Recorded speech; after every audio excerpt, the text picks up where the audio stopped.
Anajulikana sana nchini Brazil kwa jina la utani la Reporter Mudinho. Reporter Mudinho, yani mwandishi bubu. Reporter Mudinho, mwandishi bubu. Hana sauti. Hana sauti.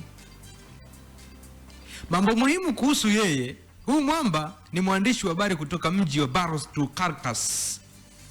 Ana ulemavu wa kutoweza kusikia na kuzungumza, lakini hilo halikuzuia kufanya kazi ya uandishi wa habari kwa zaidi ya miaka 16.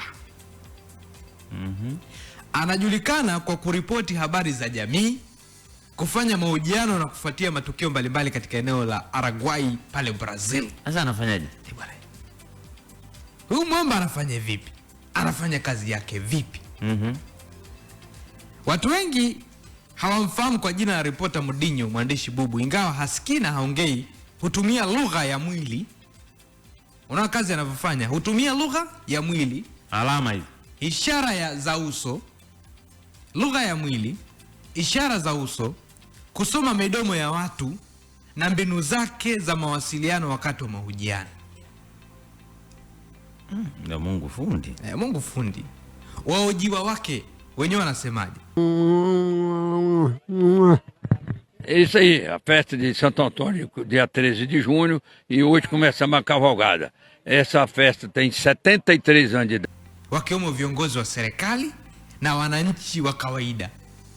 Huyu mwamba bwana akiwauliza maswali kwa lugha yake hiyo ya mwili, kwa ishara zile, hujibu maswali yake kwa kawaida kwa sababu wamemzoea na mtindo wake wa kazi.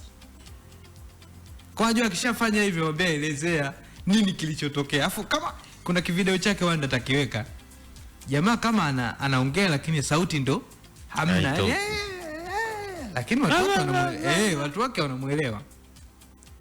Kwenye mitandao ya kijamii, mwamba amepata umaarufu mkubwa na wengi humpongeza kwa ujasiri wake na uwezo wake wa kuwasilisha habari licha ya changamoto alizonazo.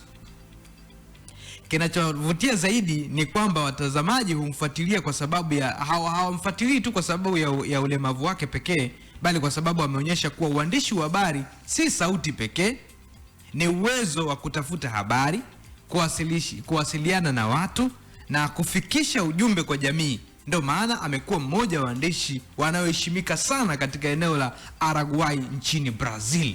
Na huyu mwamba mwaka 2013 aligombea udiwani kwenye eneo lake, sema alikosa.